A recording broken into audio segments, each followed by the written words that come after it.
Ini adalah kisahku, kisah nyata yang tak pernah kuduga. Aku hanyalah gadis kampung dari Serang, Banten. Miskin, terhimpit, dan terpaksa pergi ke negeri orang. Kupikir aku hanya akan jadi TKW biasa. Tapi takdir menyeretku ke dunia gelap penuh darah, pengkhianatan, dan cinta. Dari jalanan sempit sampai menjadi nama yang ditakuti di seluruh Hong Kong. Dan inilah kisah lengkapnya. Namaku Sari. Aku lahir dan besar di sebuah kampung kecil di pesisir Serang, Banten. Kampungku sederhana, kebanyakan warganya petani sawah atau nelayan. Aku sering dianggap gadis cantik oleh tetangga. Tapi di sini, kecantikan tak ada harganya kalau perut masih sering kosong. Ayahku dulunya buruh bangunan, tapi sejak sakit paru-paru, ia tak lagi bisa bekerja. Nafkah keluarga hanya bergantung pada ibu, yang sehari-hari mencuci pakaian untuk orang-orang di kota. Upahnya kecil, kadang hanya cukup beli beras 2 hari. Aku sendiri bantu seadanya, menyiangi sawah tetangga, ikut jualan di warung, atau ikut panen cabai kalau musimnya tiba. Tapi tetap saja, kebutuhan rumah jauh lebih besar dari penghasilan kami. Adikku Dini baru duduk di bangku SMP. Aku ingin dia sekolah tinggi, jadi orang pintar, tidak seperti aku yang hanya tamat SMA. Tapi tiap kali melihat seragam lusuhnya, aku takut cita-cita itu hanya mimpi. Malam itu rumah kami gelap. Listrik sudah sebulan diputus karena menunggak. Kami hanya ditemani cahaya redup pelita minyak. Suara batuk ayah yang makin parah terdengar keras di dalam kamar. Ibu duduk di tikar lusuh sambil menghitung uang receh. Aku bertanya lirih, "Ibu, tinggal berapa?" "Tinggal 10.000, Ri. Kalau besok ada yang nyuruh ibu nyuci, mungkin bisa nambah," jawabnya pasrah. Aku pura-pura kuat, padahal perutku sudah keroncongan. Aku memilih membiarkan adikku yang makan lebih dulu. Malam itu aku duduk di teras, menatap gelapnya langit kampung. Hanya suara jangkrik dan deburan ombak dari kejauhan. Lalu, Mbak Lilis, tetangga yang baru pulang dari Hong Kong, datang menghampiri. "Ri, kamu nggak mau coba kayak aku?" "Kerja apa, Mbak?" tanyaku. "Jadi TKW, susah sih, tapi gajinya lumayan. Bisa buat bayar utang, bisa sekolahin Dini." Aku terdiam. Nama Hong Kong terasa asing sekaligus menakutkan. Pergi jauh dari rumah, meninggalkan keluarga, bekerja untuk orang yang belum tentu baik. Tapi bayangan utang yang menumpuk, obat ayah yang makin mahal, dan biaya sekolah adikku membuat dadaku sesak. Malam itu aku tidak bisa tidur. Aku menatap wajah ibu yang kelelahan, ayah yang batuknya makin parah, dan adikku yang terlelap dengan mimpi polosnya. Dalam hati aku berkata, kalau aku tidak berbuat sesuatu, keluarga tuh bisa hancur. Sejak malam itu, aku tahu hidupku akan berubah selamanya. Aku tak pernah menyangka perubahan itu begitu cepat datang. 2 minggu kemudian, aku sudah berdiri di terminal bus Serang, membawa tas kain tua berisi beberapa potong baju. Ibu menggenggam tanganku erat, seolah tak rela melepaskanku. Wajahnya sembab karena semalaman menangis. Ayah tak bisa ikut mengantar, tubuhnya terlalu lemah. "Ri, kalau sampai sana, sabar ya nak. Ingat, kamu pergi bukan untuk dirimu sendiri. Kamu pergi untuk kami," ucap ibu dengan suara bergetar. Aku mengangguk, menahan air mata. Di sampingku, Dini memeluk seragam sekolahnya yang kusam. "Kak, jangan lama-lama di sana. Aku nggak mau sekolah sendirian," katanya sambil terisak. Bus tua berangkat menuju Jakarta. Dari sana, aku bersama rombongan calon TKW lain digiring ke sebuah agen penyalur tenaga kerja. Agen itu menjanjikan gaji besar di Hong Kong, tapi syaratnya kami harus patuh. Tak boleh banyak bertanya, tak boleh melawan. Hari keberangkatan tiba. Di Bandara Soekarno-Hatta, aku menatap pesawat yang akan membawaku jauh dari tanah kelahiran. Hatiku campur aduk. Takut, tapi juga penuh harapan. Aku berdoa dalam hati, semoga ini jalan keluar bagi keluarga. Namun, sesampainya di Hong Kong, kenyataan langsung menamparku. Aku ditempatkan di rumah majikan yang dingin dan angkuh. Sejak hari pertama, aku sudah diperlakukan seperti budak. Bangun sebelum subuh, tidur lewat tengah malam. Makanan sisa jadi santapan sehari-hari. Gajiku tak pernah kuterima penuh. Selalu ada alasan, potongan ini, itu. Aku mencoba bertahan mengingat pesan ibu. Tapi tiap malam, saat semua orang tidur, aku menangis diam-diam di kamar sempit berukuran 2 kali 2 meter. Aku rindu suara azan dari surau kampung. Aku rindu bau sawah selepas hujan. Aku rindu ibu, ayah, dan adikku. Namun yang paling membuatku perih adalah ketika majikanku memperlakukanku bukan sebagai manusia. Kata-kata kasar, hinaan, bahkan pernah tangannya mendorongku hanya karena secangkir teh terlalu manis. Malam itu aku duduk di lantai dingin. Lututku memeluk dadaku. Aku bergumam lirih. Apakah ini harga dari sebuah harapan? Aku tidak tahu. Saat itu, takdir sudah menyiapkan jalan lain. Jalan yang penuh darah dan air mata. Tapi juga akan membuat namaku dikenang di negeri asing. Hari itu, kesabaranku benar-benar habis. Majikanku menamparku hanya karena lantai belum kering sempurna. Tamparan itu membuat telingaku berdengung. Aku menunduk, menahan marah.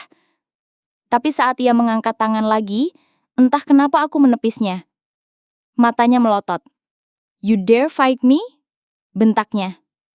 Aku tahu, mulai detik itu, kalau aku bertahan di rumah ini, aku tidak akan selamat. Malamnya, saat semua penghuni rumah tidur, aku nekat kabur. Dengan hanya membawa baju di badan dan uang beberapa lembar yang kusimpan diam-diam, aku lari menembus jalanan Hong Kong yang dingin. Kota itu gemerlap dengan cahaya lampu, tapi bagiku terasa asing dan menakutkan. Aku berjalan tanpa tujuan, hanya mengikuti langkah kaki. Suara klakson, teriakan orang mabuk dan bau asap rokok bercampur jadi satu. Aku merasa sangat kecil di tengah hiruk pikuk kota asing itu. Aku bersembunyi di gang sempit, berharap tidak ada yang memperhatikan. Tapi justru disitulah aku bertemu bahaya baru. 3 lelaki mabuk menghampiriku. Salah satunya menarik lenganku. "Hey pretty girl, come with us," katanya dengan tawa kasar. Aku berusaha melepaskan diri. "Lepaskan aku," kataku gugup. Tapi mereka malah terkekeh, makin erat mencengkeramku. Aku panik, jantungku berdetak keras. Tapi saat satu dari mereka mencoba meraih wajahku, sesuatu dalam diriku terbangun. Ingat gerakan silat yang diajarkan almarhum kakekku dulu di kampung. Gerakan sederhana, tapi kalau kau percaya pada dirimu sendiri, itu akan jadi senjata. Dengan refleks, aku hentakkan siku ke perutnya. Lelaki itu terhuyung, 2 lainnya kaget. Aku tak buang waktu. Kakiku menyapu kaki salah satunya hingga jatuh tersungkur. Lelaki terakhir mencoba menyerangku, tapi aku balas dengan pukulan telak ke dagunya. Aku berdiri terengah-engah, menatap mereka yang tergeletak kesakitan. Tanganku gemetar. Aku tak percaya aku baru saja melawan 3 orang asing sekaligus. Di kejauhan, seseorang memperhatikanku. Seorang pria berwajah keras dengan tatapan tajam. Ia bersandar di motor besar, lalu tersenyum tipis. "Menarik juga ya, siapa gadis kampung ini?" gumamnya. Aku tidak tahu, malam itu bukan hanya aku yang sedang berjuang bertahan hidup. Malam itu juga adalah awal dari nama baruku, di jalanan Hong Kong. Pria yang tadi bersandar di motor besar melangkah mendekat. Wajahnya keras, tubuhnya penuh tato. Matanya menyipit, meneliti aku dari ujung kepala sampai kaki, seperti sedang mengukur kemampuan. "Berani juga kau, gadis kampung," katanya dalam bahasa campuran Mandarin dan Inggris. Suaranya dalam, menekan. Sendirian tapi bisa bikin 3 orang tumbang. Aku mundur selangkah, waspada. Aku tidak tahu siapa dia, tapi naluriku berkata, "Jangan sembarangan percaya." "Aku cuma membela diri," jawabku dengan suara bergetar. Ia tersenyum miring. "Itu bukan sekedar bela diri, itu jurus. Kau belajar dari mana?" Aku terdiam. Dalam hati, aku teringat kakekku di Banten, seorang pendekar kampung yang dulu sering mengajarkanku gerakan silat saat kecil. Gerakan sederhana, katanya. Tapi kalau kau percaya pada dirimu sendiri, itu akan jadi senjata. Pria itu menyalakan rokok, menghembuskan asap ke udara. Nama gue Wei. Orang-orang di sini kenal gue sebagai salah satu kepala geng di Kowloon. Dan sekarang, aku penasaran sama kau. Belum sempat aku menjawab, beberapa pria lain muncul dari kegelapan gang. Mereka jelas anak buah Wei. Tatapan mereka sinis, tapi juga penuh rasa ingin tahu. Salah satu dari mereka tertawa kasar. Bos, cewek ini cocok buat jadi umpan. Biar kita pakai tenaganya. Aku refleks mengepalkan tangan, bersiap kalau mereka mendekat. Wei angkat tangan, memberi isyarat berhenti. Tidak, gadis ini punya nyali. Kita lihat sejauh mana dia bisa bertahan. Aku bisa merasakan jantungku berdetak kencang. Malam itu, aku tahu aku sedang masuk ke dalam dunia lain. Dunia yang penuh bayangan, penuh bahaya, tapi juga penuh kekuatan yang tak pernah kubayangkan sebelumnya. Dan entah kenapa, di balik rasa takut, ada sedikit api yang menyala dalam diriku. Api yang selama ini terkubur oleh kemiskinan dan kesedihan. Aku menatap Wei lurus-lurus. Aku bukan mainanmu. Aku cuma ingin bertahan hidup. Wei tersenyum lagi. Kali ini lebih lebar. Bagus. Itu jawaban yang aku suka. Bertahan hidup. Itu kunci di jalanan ini. Kalau kau kuat, kau akan hidup. Kalau lemah, kau akan hilang. Aku tidak tahu. Kata-kata itu akan terus terngiang di kepalaku, bahkan saat darah dan luka mulai mewarnai perjalanan hidupku di negeri asing ini. Wei tidak butuh waktu lama untuk membuktikan ucapannya. 2 malam kemudian, ia menyuruhku datang ke sebuah gudang tua di pinggiran Kowloon. Gudang itu penuh dengan wajah-wajah asing. Pria-pria bertato, wanita-wanita dengan pakaian ketat dan anak-anak jalanan yang menatapku seperti sedang menilai daging segar. Aku bukan orang yang suka basa-basi. Wei berkata lantang di depan semua orang. Kalau gadis ini mau ikut bertahan hidup di jalanan, dia harus lulus ujian pertama. Aku berdiri di tengah lingkaran. Tanganku gemetar, tapi aku paksa untuk terlihat tenang. Seorang pria tinggi besar melangkah maju. Wajahnya penuh bekas luka. Ototnya menegang seperti kawat baja. Ia menatapku dengan senyum meremehkan. Bos, biar aku yang urus. Perempuan ini pasti jatuh dengan sekali pukul. Orang-orang bersorak, menertawakan. Beberapa melemparkan uang bertaruh atas kejatuhanku. Aku bisa merasakan tatapan sinis menusuk kulitku, seolah aku hanyalah boneka yang akan hancur sebentar lagi. Wei duduk di kursi kayu, menyalakan rokoknya dengan tenang. Ingat Sari, kau bilang hanya ingin bertahan hidup. Ini kesempatanmu untuk membuktikan. Pria besar itu melangkah ke arahku. Setiap langkahnya terdengar berat, menggetarkan lantai. Jantungku berdetak makin kencang. Tapi aku menarik napas panjang. Aku teringat wajah kakekku lagi, teringat gerakan silat dasar yang diajarkan. Jangan takut lawan yang besar, gunakan tenaganya untuk menjatuhkannya. Begitu tinju pria itu meluncur, aku menunduk cepat.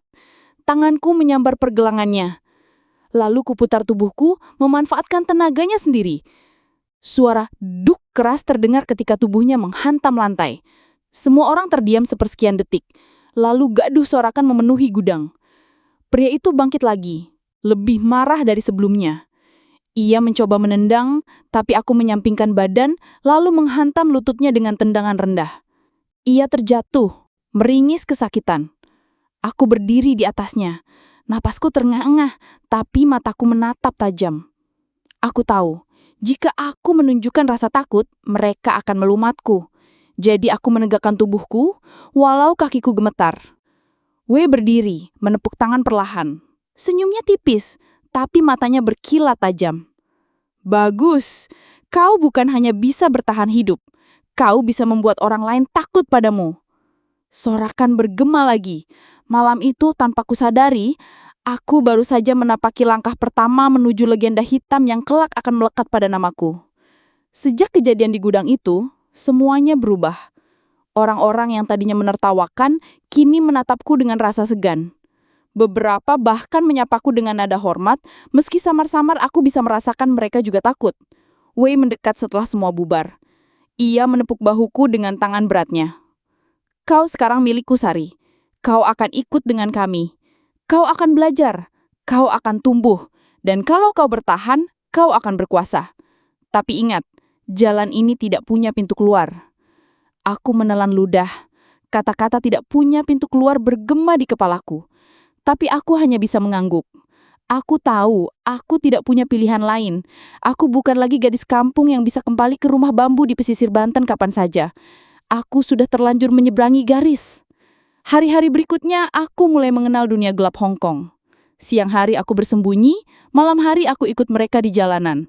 Mengumpulkan uang keamanan dari bar kecil, mengantar paket yang tak pernah ku tahu isinya, atau sekedar menjaga di pojok gang agar tidak ada yang macam-macam. Awalnya aku merasa jijik. Aku bertanya dalam hati, apakah aku sedang jadi penjahat? Tapi tiap kali aku ingat wajah ayah yang sakit, ibu yang kelelahan, dan adikku yang ingin sekolah, aku menguatkan hati. Kalau aku berhenti, aku tidak akan punya apa-apa. Namun dunia geng bukan hanya soal kekerasan. Ada aturan tak tertulis, ada intrik dan orang-orang yang setiap saat bisa menusuk dari belakang. Aku belajar untuk selalu waspada, untuk tidak mudah percaya pada siapapun. Malam itu, Wei menatapku lama di sebuah bar penuh asap rokok. Di jalanan ini, rasa takut adalah senjata. Orang yang paling ditakuti, dia yang akan bertahan paling lama. Kau punya sesuatu yang orang lain tidak punya, Sari. Wajah polos tapi tangan yang mematikan. Aku diam saja, menatap gelas kosong di depanku. Dalam hati, aku ingin sekali membantah. Aku ingin berkata bahwa aku bukan monster. Tapi, suaraku tercekat. Entah bagaimana, aku merasa bayangan gelap sudah menelan seluruh hidupku. Dan aku mulai sadar, semakin dalam aku melangkah, semakin sulit aku menemukan jalan pulang. Kesadaranku itu diuji lebih cepat dari yang kukira. Suatu malam, geng kami bentrok dengan kelompok saingan di sebuah pelabuhan tua dekat Victoria Harbor. Udara asin laut bercampur bau besi karatan dan teriakan orang-orang mabuk yang menonton dari jauh. Lampu neon berkedip-kedip, menciptakan bayangan panjang yang menakutkan. Wei menatapku tajam sebelum bentrokan dimulai. Hari ini, kau akan buktikan dirimu lagi, Sari. Tidak ada ruang untuk ragu. Kalau kau kalah, kau mati. Kata-kata itu menusuk dadaku seperti pisau. Tapi aku tidak boleh mundur. Aku harus menunjukkan bahwa aku bukan beban. Seorang pria bertubuh kekar dari geng lawan maju. Tangannya menggenggam rantai besi, wajahnya penuh tato naga. Orang-orang berteriak, menyoraki duel yang akan segera terjadi. Aku menarik napas panjang, mencoba menenangkan detak jantungku. Aku teringat kakekku lagi. Lawan yang besar selalu punya celah. Jangan lawan kekuatannya, serang kelemahannya. Pria itu menyerang lebih dulu, mengayunkan rantai ke arahku. Suara rantai menghantam udara, nyaris mengenai kepalaku. Aku menunduk cepat, lalu menendang kakinya dari samping. Ia terhuyung, tapi tidak jatuh. Rantai itu kembali melayang. Kali ini mengenai lenganku. Rasa perih langsung menjalar, darah hangat menetes. Aku meringis tapi mataku tetap fokus. Aku tahu, kalau aku berhenti sekarang, aku akan jadi bangkai di pelabuhan ini. Dengan refleks, aku meraih ujung rantainya, menarik keras, lalu menghantamkan si kuku ke wajahnya. Pria itu terjerembab. Tanpa pikir panjang, aku menghantamkan tendangan terakhir ke perutnya hingga ia terguling tak sadarkan diri. Hening. Beberapa detik, dunia terasa berhenti. Lalu sorakan keras meledak di sekelilingku. Orang-orang berteriak namaku. Sari! Sari! Sari! Aku berdiri terengah-engah. Darah mengalir di lenganku, tapi mataku dingin. Aku menatap Wei. Ia mengangguk pelan, wajahnya puas. Malam itu, di pelabuhan tua yang berlumur darah dan air laut asin, aku resmi diterima bukan hanya sebagai bagian dari geng. Aku diterima sebagai pejuang jalanan yang ditakuti. Dan dalam hatiku, aku tahu, satu pintu lagi sudah tertutup untuk selamanya. Namun, justru setelah pintu itu terkunci, sesuatu yang tak pernah kuduga mulai muncul. Beberapa hari setelah pertarungan di pelabuhan, aku bertemu dengannya. Namanya Adrian. Pria tinggi, berwajah tenang, dengan tatapan yang tak sama seperti pria-pria geng lain. Ia bukan tipe yang berteriak kasar atau pamer otot. Justru keheningannya yang membuatnya menonjol. Aku pertama kali melihatnya ketika geng kami sedang duduk di sebuah bar bawah tanah. Ia datang bersama kelompok saingan, tapi anehnya ia tak menunjukkan permusuhan. Tatapannya lurus menembus keramaian dan berhenti tepat di mataku. Ada sesuatu di sana. Bukan rasa benci, bukan pula rasa takut. Lebih seperti pengakuan. Malam itu, setelah keributan kecil pecah di bar, aku keluar lebih dulu. Di gang sempit yang gelap, Adrian tiba-tiba muncul. Aku refleks mengangkat tangan, siap bertarung. Tapi ia hanya mengangkat kedua tangannya.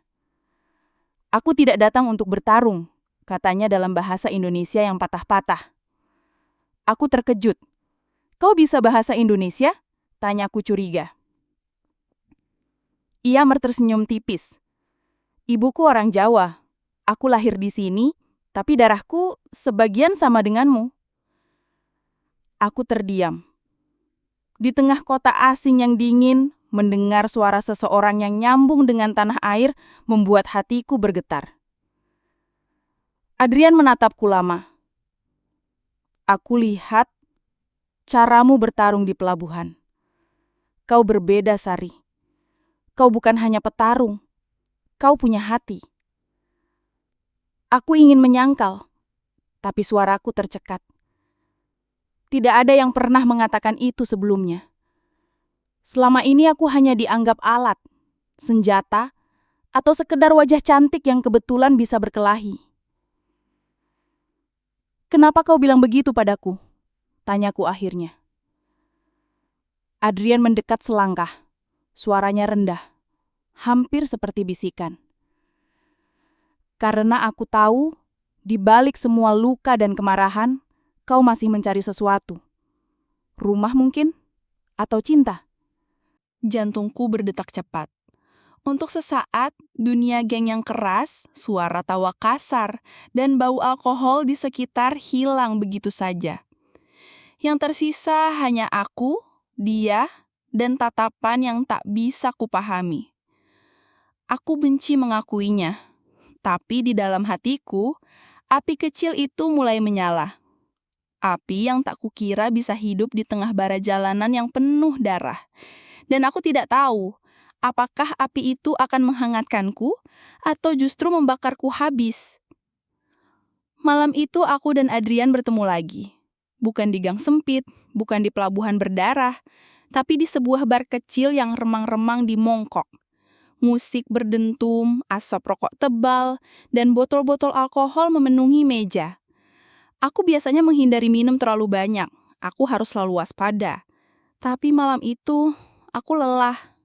Aku ingin melupakan semua luka, semua tatapan curiga, semua jeritan batin yang tak pernah berhenti. Adrian menuangkan minuman ke gelasku. Hanya malam ini, Sari. Kau boleh berhenti jadi pejuang. Biarkan dirimu bernafas. Aku menatap cairan bening itu. Awalnya ragu, tapi akhirnya kuteguk juga. Rasanya panas, membakar tenggorokan, tapi entah kenapa justru terasa melegakan. Gelas pertama berubah jadi gelas kedua, lalu ketiga. Tawa kami mengalir di antara dentuman musik, seperti dua orang asing yang pura-pura lupa siapa kami sebenarnya. Entah jam berapa ketika aku menyadari dunia mulai berputar. Bar itu terasa semakin sempit, semakin panas. Adrian duduk dekat, terlalu dekat. Tatapannya tak lagi penuh rahasia, melainkan penuh api yang sama dengan yang ada di dadaku. Aku ingin berkata tidak. Aku ingin mengingat semua alasan kenapa aku harus menjaga jarak. Tapi alkohol sudah mengambil kendali. Hasrat yang kupendam, kesepian yang kupeluk terlalu lama, semuanya pecah malam itu. Kami berakhir di sebuah kamar sewaan di atas bar. Lampu redup, suara hiruk-pikuk kota terdengar samar dari luar jendela. Tidak ada janji, tidak ada kata cinta. Hanya tubuh yang mencari hangat, hati yang mencari pelarian.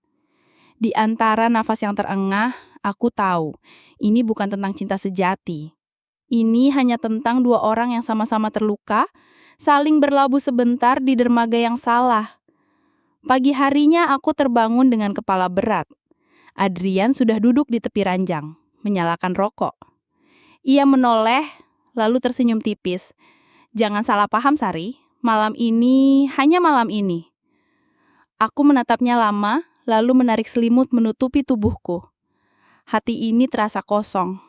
Aku tahu, yang terjadi tadi malam tidak akan mengubah apapun. Kami tetap musuh di dunia geng. Kami tetap orang asing yang terjebak dalam perang yang lebih besar.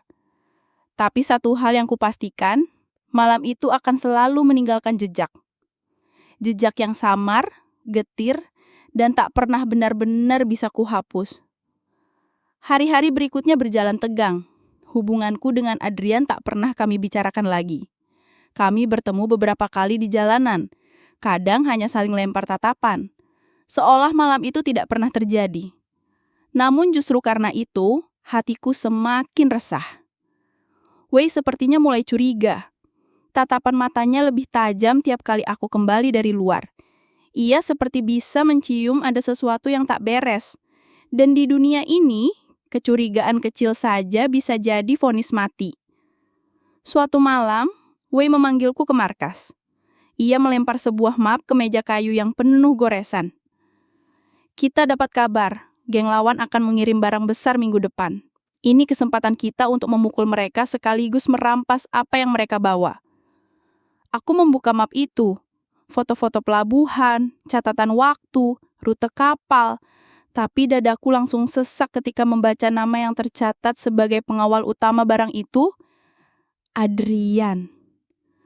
Tanganku bergetar. Wei tidak menyadari. Ia sibuk menghisap rokok dan tertawa kecil. Kau akan ikut, Sari. Aku ingin kau jadi orang pertama yang menghadang itu. Aku ingin mereka tahu, sekarang kau bukan hanya sekedar gadis dari Banten. Kau adalah bayangan yang mereka takuti. Aku mencoba menelan pahit di tenggorokan. Bagaimana mungkin aku menghadapi Adrian di garis pendang? Aku tahu dunia geng tak mengenal kata kasih. Tapi malam itu, aku juga tahu aku tak lagi netral. Ada bagian dari hatiku yang sudah terikat padanya. Malam semakin larut. Setelah rapat selesai, aku berdiri di balkon markas, menatap lampu-lampu kota Hong Kong yang berkelip di kejauhan. Angin membawa bau asin laut, mengingatkanku bahwa pelabuhan akan jadi medan pertempuran. Di kepalaku dua suara bertarung. Suara yang ingin tetap hidup dengan mengikuti perintah Wei, dan suara lain yang berbisik lelih. Apapun yang terjadi, lindungi Adrian. Untuk pertama kalinya sejak aku masuk dunia gelap ini, aku merasa rapuh. Bukan karena aku takut mati, tapi karena aku tahu dalam beberapa hari ke depan, aku mungkin akan dipaksa untuk memilih antara kesetiaan atau cinta. Pilihan itu, apapun hasilnya, akan menodai tanganku dengan darah yang tak pernah bisa kucuci bersih. Malam itu akhirnya tiba. Langit Hong Kong mendung, angin laut berhembus kencang, membawa bau asin yang menusuk. Pelabuhan penuh dengan kontainer raksasa. Lampu-lampu kuning berkelip di antara bayangan gelap. Aku berdiri di antara anak buah Wei. Wajahku ditutupi hoodie hitam. Di genggaman tanganku ada besi panjang. Senjata darurat yang biasa kupakai. Detak jantungku menggema. Keras, lebih keras dari suara mesin kapal yang menderu di kejauhan. "Sekarang!" teriak Wei. Seperti serigala lapar, gengku menerjang keluar dari balik kontainer. Jeritan pecah, suara besi beradu, tubuh-tubuh bertumbangan, bau darah bercampur dengan asap dan teriakan. Aku bergerak cepat, menendang satu pria hingga jatuh, lalu menghantam wajah lainnya dengan siku. Semua terasa seperti mimpi buruk yang berulang, sama seperti malam pertama aku masuk ke dunia ini. Lalu, Di tengah hiruk-pikuk itu, aku melihatnya. Adrian. Ia berdiri hanya beberapa meter dariku. Tubuhnya berlumuran keringat. Matanya tajam tapi juga terluka. Tangannya menggenggam pisau, tapi tatapannya langsung menancap ke mataku. Waktu seakan berhenti. Suara benturan dan teriakan di sekitar kami seolah menghilang. Yang tersisa hanya aku dan dia. "Aku tahu kau akan ada di sini," katanya pelan, nyaris tak terdengar di tengah kekacauan. Aku tak menjawab. Tanganku gemetar memegang besi. Hati dan pikiranku bertarung. Aku bisa saja menyerangnya sekarang, menyelesaikan perintah Wei. Tapi aku tahu, kalau kulakukan itu, aku akan membunuh satu-satunya orang yang membuatku merasa masih manusia. Tiba-tiba, seorang pria dari gengku menyerbu ke arah Adrian, mengangkat parang tinggi-tinggi. Tanpa pikir panjang, aku melompat dan menahan serangan itu dengan tubuhku sendiri. Besi di tanganku menghantam parang. Suara logam beradu memekakkan telinga. Adrian terkejut, matanya membesar. "Sari, apa yang kau lakukan?" Aku terengah, menatapnya dengan mata yang nyaris basah. Aku tidak tahu lagi, Adrian. Aku hanya tahu, aku tidak bisa melihatmu mati di hadapanku." Di belakangku, Wei berteriak lantang, marah. "Sari, apa yang kau lakukan? Bunuh dia, sekarang!" Tubuhku kaku. Dua dunia menarikku ke arah berbeda. Kesetiaan pada geng yang menyelamatkanku dari jalanan, dan hati yang tak kusangka bisa kugantungkan pada seorang musuh. Di pelabuhan penuh darah malam itu, aku sadar.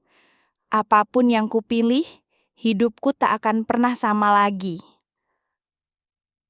Wei melangkah maju. Wajahnya merah padam, matanya menyala seperti bara. "Pengkhianat!" teriaknya lantang. Suaranya menenggelamkan suara pertempuran. "Aku memberimu hidup. Aku memberimu nama. Dan sekarang kau balas dengan melindungi musuh?" Anak buahnya langsung mengepungku. Aku bisa merasakan ketegangan di udara. Semua mata menunggu apakah aku akan mematuhi atau menentang. Aku menatap Adrian sekilas. Wajahnya pucat, tapi matanya menatapku lekat-lekat, seolah berkata, "Pilihlah, Sari." Tanganku masih memegang besi panjang itu. Dalam sekejap, aku membuat keputusan. Aku berbalik, mengayunkan besi ke arah salah satu anak buah Wei yang hampir menyerang Adrian. Suara tulang patah terdengar jelas. Tubuh pria itu terkapar. Sorakan kemarahan pecah. Wei meraung seperti binatang terluka. "Kau sudah memilih jalanmu, Sari!" Pertempuran berubah arah. Sekarang bukan lagi antara gengku dan geng lawan. Sekarang aku dan Adrian berdiri bersebelahan melawan semua orang. Aku berputar cepat, menendang dua pria sekaligus. Darah muncrat mengenai wajahku. Adrian menusukkan pisaunya ke bahu lawan, lalu menahannya agar aku bisa memberi pukulan terakhir. Tubuh-tubuh jatuh di sekeliling kami. Jeritan bercampur dentuman logam. Di tengah kekacauan, aku sempat menoleh ke Adrian. Untuk pertama kalinya, kami bertarung bukan sebagai musuh, tapi sebagai sekutu. Ada semacam kelegaan aneh di sana, sekaligus ketakutan. Namun perlawanan kami tak seimbang. Jumlah mereka jauh lebih banyak. Tubuhku penuh luka sayatan, nafasku berat. Adrian pun terhuyung, darah mengalir dari pelipisnya. Wei akhirnya turun tangan sendiri. Tubuhnya besar, tenaganya seperti banteng. Ia menghantamku hingga aku terpental menabrak kontainer. Pandanganku berkunang-kunang, tapi aku melihatnya berjalan ke arah Adrian dengan pisau besar di tangannya. "Dia akan mati di depanmu, Sari, dan kau akan ikut setelahnya," teriak Wei. Dengan sisa tenaga, aku bangkit.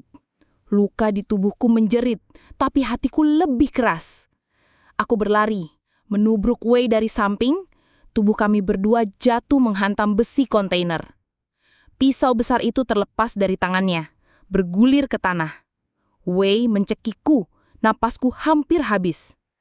Tapi, di saat terakhir, Adrian meraih pisau itu dan menusukkannya ke punggung Wei. Tubuh besar itu terhuyung, matanya terbelalak kaget, lalu ambruk ke tanah tanpa suara. Hening. Untuk sesaat, hanya ada suara napas kami yang berat dan riak laut yang menghantam pelabuhan. Tubuh Wei tergeletak di bawah lampu kuning yang berkelip. Darahnya merembes di antara retakan pelabuhan. Anggota geng lain yang melihat kejadian itu tidak berani mendekat. Sebagian kabur, sebagian lagi menatapku dengan campuran takut dan benci. Aku menarik napas terputus-putus. Tubuhku hampir roboh. Adrian meraih lenganku. Kita harus pergi sekarang. Kami berlari meninggalkan pelabuhan melewati lorong gelap dan gudang tua. Suara sirene polisi samar terdengar di kejauhan. Entah karena perkelahian itu terlalu gaduh, atau memang ada yang melaporkan. Setiap langkah terasa berat. Luka di tubuhku perih, tapi rasa takut jauh lebih menusuk. Aku baru saja membunuh orang yang mengangkatku dari jalanan. Bagi geng, aku kini bukan hanya pengkhianat. Aku adalah target buruan. Kami bersembunyi di sebuah apartemen kumuh di lantai atas bangunan tua. Lampu redup, bau lembab menusuk. Adrian menutup pintu rapat-rapat lalu menatapku lama. Kau sadar apa yang sudah terjadi, Sari? Kau bukan lagi bagian dari mereka. Mulai malam ini, mereka akan memburumu sampai ke ujung dunia. Aku terdiam, menatap tanganku yang masih berlumuran darah. Tanganku gemetar. Suara Wei sebelum mati terus terngiang di kepalaku. Suaranya penuh amarah, seolah masih menghantuiku. Kalau begitu, suaraku parau. Kita tidak punya pilihan selain lari. Adrian mengangguk, lalu duduk di sampingku. Ia membersihkan luka di lenganku dengan kain seadanya. Perihnya membuatku meringis. Tapi anehnya, justru terasa menenangkan karena ada dia di situ. Dalam diam, aku sadar, kami sekarang bukan lagi sekedar dua orang dari geng yang berbeda. Kami adalah dua jiwa yang sama-sama tersesat, saling berpegangan agar tidak tenggelam. Namun jauh di lubuk hatiku, aku tahu masalah belum selesai. Kematian Wei hanya akan membuka pintu baru. Perebutan kekuasaan, balas dendam, dan perburuan yang tak kenal ampun. Aku menatap jendela yang buram. Lampu-lampu kota Hong Kong berkelip di luar sana. Mulai malam ini, aku bukan lagi Sari yang sama. Aku adalah buronan dan mungkin juga legenda hitam yang tak pernah kuinginkan. Kata-kata itu terasa nyata hanya beberapa jam kemudian. Pagi buta, suara ketukan keras menghentam pintu apartemen. Suara-suara asing terdengar di luar, bercampur dengan teriakan kasar dalam bahasa Kanton. Adrian langsung menatapku. Wajahnya tegang. Mereka sudah menemukan kita. Kami tak punya banyak waktu. Dari celah jendela, aku melihat beberapa mobil hitam berhenti di jalan. Orang-orang bersenjata turun dengan cepat. Di kejauhan, samar-samar terdengar sirene polisi. Geng dan polisi, mereka bersekutu? Tanyaku terbata. Adrian menggeleng. Bukan bersekutu. Polisi hanya datang karena keributan semalam. Tapi itu berarti kita terjebak dari dua arah. Tanpa pikir panjang, kami meraih barang seadanya. Uang tunai, paspor lusuh, dan sebilah pisau yang masih bernoda darah. Kami menuruni tangga darurat, langkah kami bergema cepat di lorong sempit yang pengap. Di tikungan, 3 pria menghadang. Salah satunya bekas anak buah Wei. Wajahnya penuh amarah. "Pengkhianat!" teriaknya sambil mengayunkan parang. Pertarungan singkat pecah. Aku menangkis dengan pisau. Darah kembali terciprat ke dinding. Adrian menghantam lawan dengan tinju keras, membuatnya roboh. Kami terus berlari, nafas kami memburu, kaki hampir menyeret tubuh. Di luar, kota Hong Kong terasa semakin sempit. Lampu neon yang dulu indah kini bagai mata-mata yang mengintai. Setiap langkah terasa diawasi, setiap nafas bagai dihitung. Kami bersembunyi di sebuah gang buntu. Tubuhku lelah, darah mengalir dari luka baru di pahaku. Adrian menatapku putus asa. Sari, kita tidak bisa terus begini. Kalau kita tetap di sini, mereka akan menemukan kita cepat atau lambat. Aku menggertakkan gigi. Lalu apa? Kau ingin kita kabur ke luar negeri? Dengan apa? Dengan uang receh ini? Keheningan sejenak. Hanya suara tetesan air dari pipa bocor yang terdengar. Lalu Adrian menggenggam tanganku erat. Kalau kita tidak bisa kabur, maka hanya ada satu pilihan. Kau harus menyerahkan aku. Aku menoleh cepat, mataku membelalak. Apa maksudmu? Ia menunduk. Suaranya pelan tapi mantap. Aku yang mereka incar, Sari. Kau masih bisa lolos kalau melepaskanku. Tapi kalau kita tetap bersama, kita berdua akan mati. Jantungku serasa diremas. Air mataku hampir pecah, tapi aku menahannya. Bagaimana mungkin setelah sejauh ini, satu-satunya orang yang membuatku bertahan justru meminta diri untuk diserahkan. Aku menatapnya lama, bibirku gemetar. Adrian, jangan paksa aku memilih, jangan. Namun jauh dalam hatiku, aku tahu pilihan itu tak bisa aku hindari. Dan apapun jawabanku nanti, hidupku tidak akan pernah sama lagi. Aku menatap wajah Adrian dalam gelap gang buntu itu. Matanya penuh kelelahan, tapi juga ketulusan. Ia siap mati, asal aku bisa selamat. Tapi bagaimana bisa aku menyerahkan satu-satunya orang yang membuatku merasa hidup kembali? Suara langkah-langkah mendekat. Gangway sudah semakin dekat. Suara mereka berteriak marah, mencariku. Di kejauhan, sirene polisi meraung semakin dekat, semakin keras. Dunia seakan menutup jalannya bagiku. Air mataku akhirnya jatuh. Dengan tangan gemetar, aku menggenggam wajah Adrian. Kalau aku harus memilih antara hidup tanpa dirimu atau mati bersamamu, aku memilih mati bersamamu. Adrian terdiam. Matanya bergetar. Untuk sesaat, hanya ada kami berdua. Dua jiwa yang terpojok di tengah kota asing. Saling berpegang pada sisa-sisa harapan. Kami berciuman, penuh rasa putus asa, penuh ketakutan, tapi juga penuh cinta yang tak sempat tumbuh sempurna. Bibirnya asin bercampur darah. Air mataku jatuh di pipinya. Tapi momen itu hanya sebentar. Tiba-tiba, suara keras pecah. Lampu sorot polisi menerangi gang, menerobos gelap. Suara senjata dikokang. Teriakan polisi bercampur dengan teriakan geng yang mendesak masuk. Kami benar-benar terjebak. Adrian menarik napas dalam, lalu berbisik di telingaku. Kalau begitu, kita lawan mereka bersama sampai nafas terakhir. Aku mengangguk. Tanganku menggenggam pisaunya, tubuhku bergetar, tapi mataku menyala. Malam itu aku tahu akhir sudah dekat.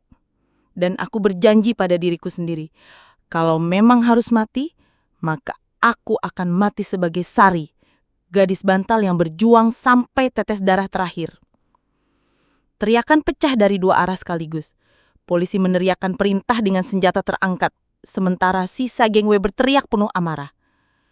Lampu sorot menyilaukan, membuat dunia di gang sempit itu bagai panggung eksekusi. Aku dan Adrian saling pandang. Genggamannya erat seakan berkata, apapun yang terjadi, kita hadapi bersama. Lalu ledakan aksi pun tak terhindarkan. Peluru bersiul, parang berayun, tubuh beradu. Aku menebas dan menendang, darah kembali membasahi bajuku. Adrian, meski bahunya terluka parah, terus bertarung di sisiku. Namun, jumlah mereka terlalu banyak. Satu tembakan hampir mengenai kepalaku. Untung Adrian menarik tubuhku tepat waktu. Kami terjatuh di balik tumpukan sampah besi, nafas tersengal, tubuh penuh luka. "Kalau kita tetap di sini, kita mati," bisiknya keras. Aku mengangguk. Dengan sisa tenaga, aku mengingat ajaran kanuragan kampungku. Gunakan kekuatan musuh untuk membuka jalan. Saat beberapa anak buah Wesni menyerbu, aku mengarahkan tubuh mereka bertabrakan satu sama lain. Celah kecil terbuka. "Sekarang, Adrian!" teriakku. Kami berlari menembus lorong gelap, menghindari peluru yang berdesing. Polisi makin mendesak geng. Bentrokan pecah lebih besar. Dalam kekacauan itu, aku dan Adrian berhasil lolos ke jalan belakang, terseok-seok menuju pelabuhan tua. Hujan tiba-tiba turun deras, membasuh darah dan keringat di tubuh kami. Nafasku terbakar, kakiku nyaris lumpuh. Tapi kami terus berlari. Hanya ada satu tujuan, keluar dari neraka ini hidup-hidup. Di bawah jembatan beton, kami akhirnya roboh. Adrian menahan dadanya yang berdarah. Aku menggenggam tangannya erat. Lampu-lampu sirena masih terlihat jauh di belakang. "Kita selamat?" tanyanya parau. Aku tersenyum samar meski tubuhku penuh luka. Belum sepenuhnya. Tapi malam ini kita menang. Untuk pertama kalinya setelah sekian lama, aku menatap langit Hong Kong dengan perasaan lega.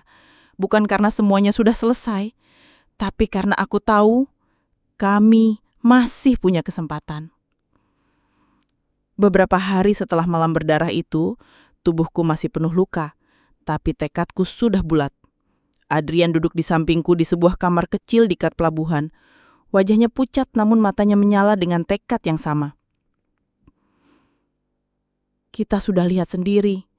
Mereka semua hanya tahu cara menindas. Tidak ada pemimpin yang benar-benar kuat. Kalau kita tetap bersembunyi, mereka akan terus memburu kita.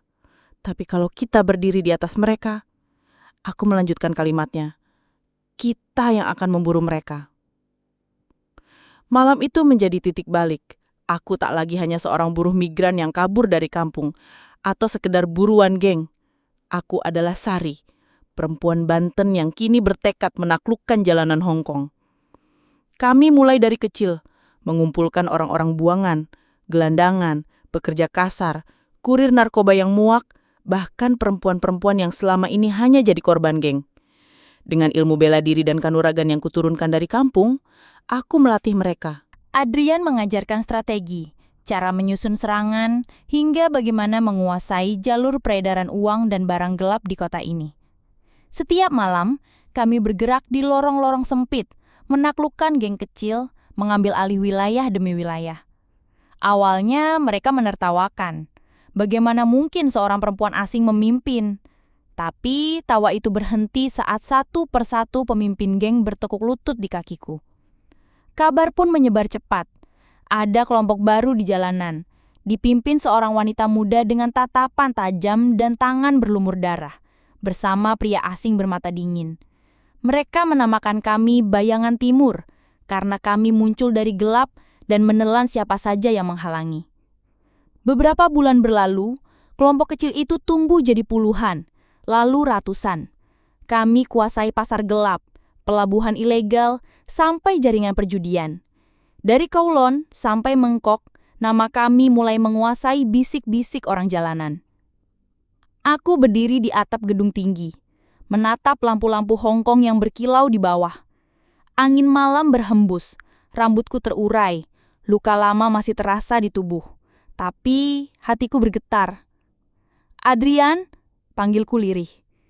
Ia mendekat, menatap ke arah kota yang kini hampir kami genggam.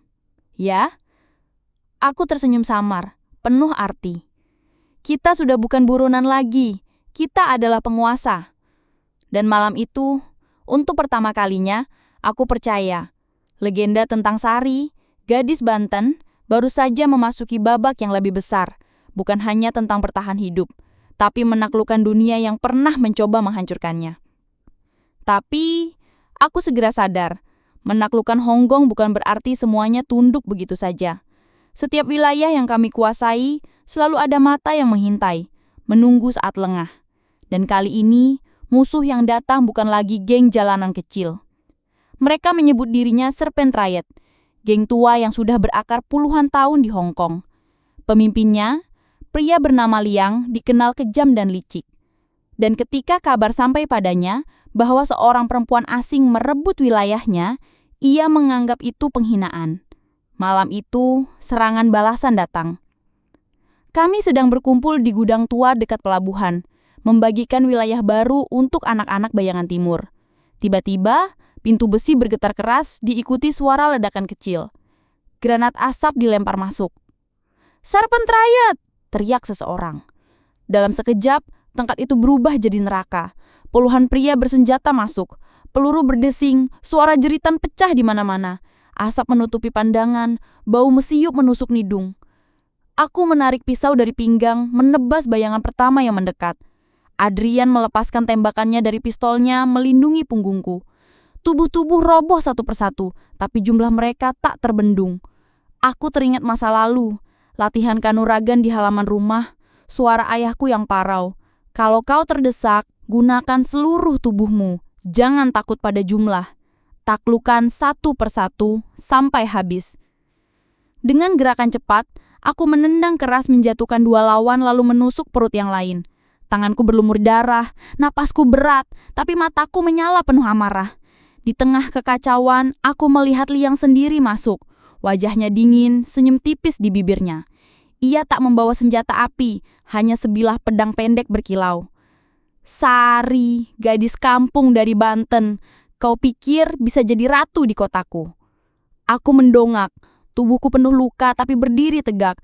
Aku bukan ratu, aku badai yang tak bisa kau hentikan. Pertarungan kami pun pecah, pedangnya menghantam cepat dengan pisauku. Suara logam beradu memekakan telinga. Percikan api dari besi beradu bercampur dengan kobaran api yang menjilat dinding. Setiap serangan menghantamku. Tanganku perih, lenganku berdarah, tapi aku tidak mundur. Liang tersenyum sinis, tatapannya merendahkan. "Kau pikir perempuan asing bisa merebut kotaku? Hong Kong tidak butuh ratu." Aku mengatur napas, mataku menyala. Aku bukan ratu, aku badai, dan badai tidak meminta izin untuk datang. Dengan teriakan penuh tenaga, aku menghantamkan tendangan ke perutnya, membuatnya terhuyung. Pisauku menebas, hampir mengenai lehernya, tapi ia menangkis cepat. Pertarungan semakin brutal. Di sisi lain gudang, bayangan timur dan Serpent Riot bertarung habis-habisan. Adrian melindungi punggungku, menembakkan peluru terakhirnya sebelum akhirnya terpaksa bertarung tangan kosong. Asap semakin tebal, api semakin besar. Gudang itu nyaris runtuh, tapi aku tidak peduli. Yang ada di hadapanku hanya Liang, musuh yang harus tumbang malam ini. Dengan sisa tenagaku, aku gunakan jurus kanuragan yang dulu kupelajari di kampung. Tamparan naga. Tangan terbuka menghantam dadanya, tepat di ulu hati. Liang terhentak mundur, pedangnya terlepas. Tubuhnya membentur dinding. Adrian berteriak, "Sekarang, Sari!" Aku menjerit, melompat ke arahnya, dan dengan pisau berlumur darah, aku menggoreskan luka dalam di dada Liang. Ia terhuyung, matanya melebar tak percaya, lalu jatuh berlutut. "Ini belum selesai," katanya dengan suara serak sebelum akhirnya tubuhnya roboh ke tanah. Keheningan mendadak menyelimuti, anak buahnya yang masih berdiri membeku, lalu mundur satu persatu meninggalkan medan perang. Api terus menjilat dinding, tapi aku dan Adrian masih berdiri. Nafasku tersenggal, tubuhku penuh luka, tapi di dadaku berkobar sesuatu yang lebih besar dari rasa sakit. Kemenangan. Malam itu, di antara darah dan api, bayangan timur resmi lahir sebagai penguasa baru Hong Kong. Dan sejak saat itu, namaku bergema di jalanan, di lorong gelap, di pelabuhan, bahkan di klub malam. Mereka memanggilku dengan satu nama, Ratu Bayangan Timur. Liang sudah tumbang, Serpent Riot bubar, dan geng-geng kecil yang tersisa akhirnya tunduk. Tidak ada lagi yang berani melawan. Setiap langkahku diikuti tatapan penuh hormat atau ketakutan. Adrian selalu ada di sisiku. Ia bukan hanya partner dalam perang, tapi juga sandaran dalam setiap malam yang sepi. Saat tubuhku penuh luka dan pikiranku digelayuti rasa bersalah, dialah yang menggenggam tanganku, menatap mataku dan berkata, "Kita sudah terlalu jauh, Sari. Jangan biarkan beban ini kau tanggung sendirian." Hari-hari berlalu. Dari sebuah kelompok kecil, kami membangun organisasi yang rapi. Anak-anak jalanan yang dulu terluntah kini punya tempat. Uang mengalir, tapi tidak hanya untuk kekuasaan. Kami membagi untuk mereka yang dulu terpinggirkan. Nama kami semakin kuat, bukan hanya karena kekerasan, tapi juga karena keadilan yang kami sisakan di antara kegelapan. Anehnya, di tengah semua itu, aku menemukan hal yang lebih sulit kutaklukkan daripada musuh manapun. Perasaan. Aku masih ingat malam itu, di atap sebuah gedung tua, memandang neon kota Hong Kong yang tak pernah tidur. Angin laut membawa dingin menusuk, tapi dada ini terasa hangat. Adrian berdiri di sampingku diam lama sebelum akhirnya berkata, "Sari, selama ini kita bertarung untuk bertahan hidup. Tapi aku ingin lebih. Aku ingin hidup bersamamu bukan hanya di medan perang." Aku menoleh, menatap wajahnya yang penuh luka, tapi matanya jujur, sejujur pria yang pernah menyerahkan nyawanya untukku. Hatiku bergetar. Aku yang pernah menganggap cinta hanya kelemahan, kini tak bisa membohongi diriku lagi. Adrian, mungkin aku tak pantas, tapi aku tak bisa lagi membayangkan hidup tanpamu. Ia semeringah, lalu menggenggam tanganku erat.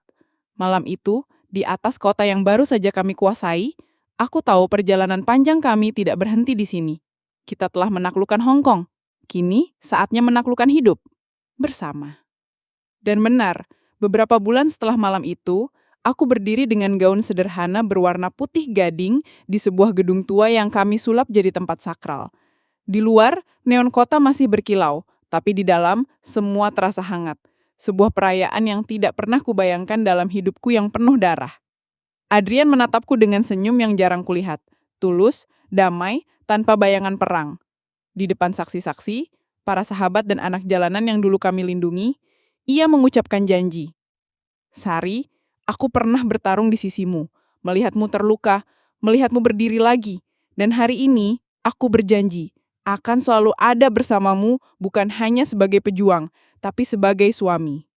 Hatiku bergetar. Semua luka, semua perjalanan, semua tangisan malam-malam panjang seakan menemukan arti di detik itu. Aku menjawab dengan suara bergetar.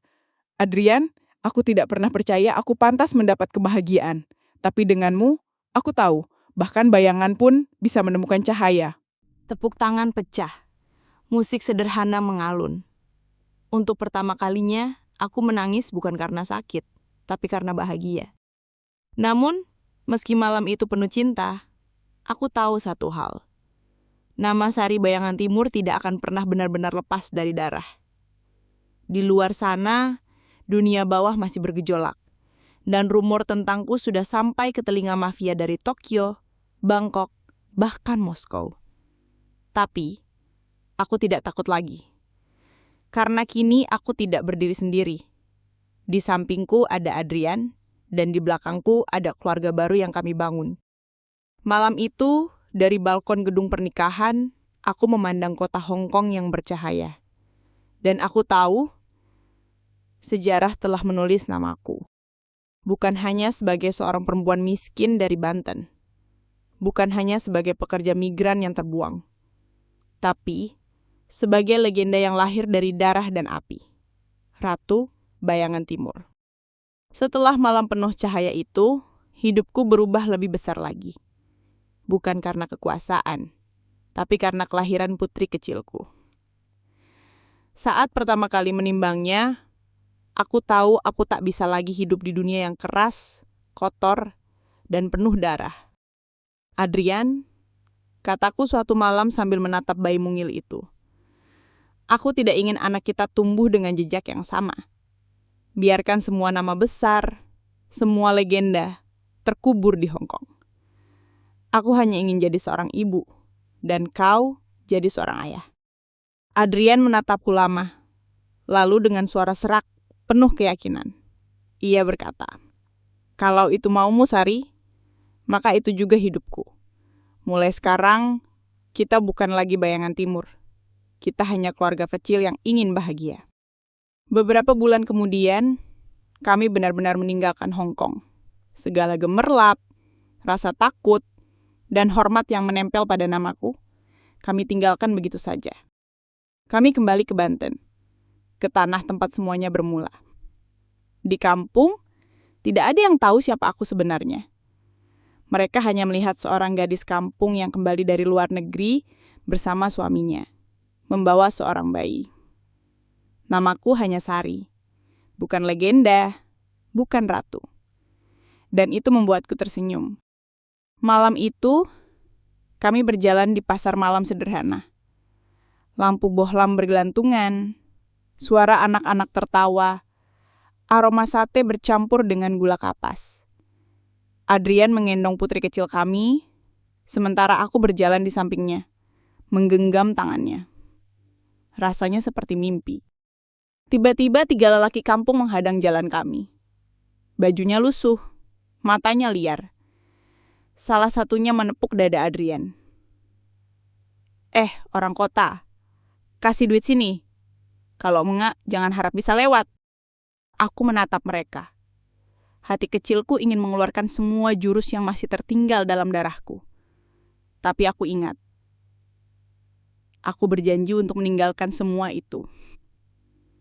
Adrian tersenyum tipis. Ia menurunkan nada suaranya, tenang, sambil menggoyang pelan anak yang ada di gendongannya. Kami cuma keluarga kecil yang mau lewat. Jangan buat anakku ketakutan. Tapi salah satu preman malah mendorong bahunya. Cepat, kasih uang bangsat. Aku merasakan amarah lama membara. Nafasku berat, mataku menyala. Tapi sebelum aku maju, Adrian bergerak cepat.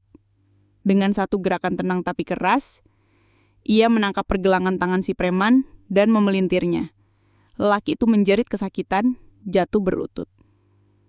2 temannya kaget mundur. Adrian menatapku dingin. Wajahnya berubah.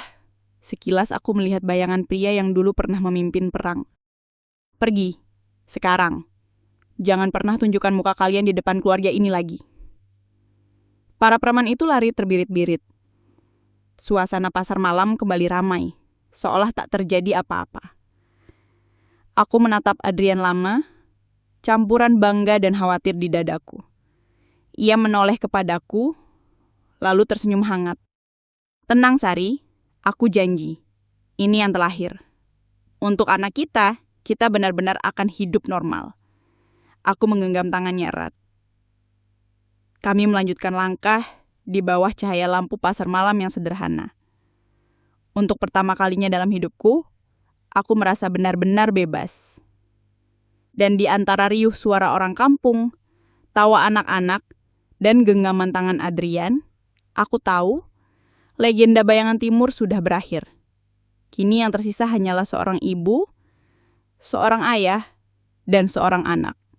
Keluarga kecil yang akhirnya pulang ke akar.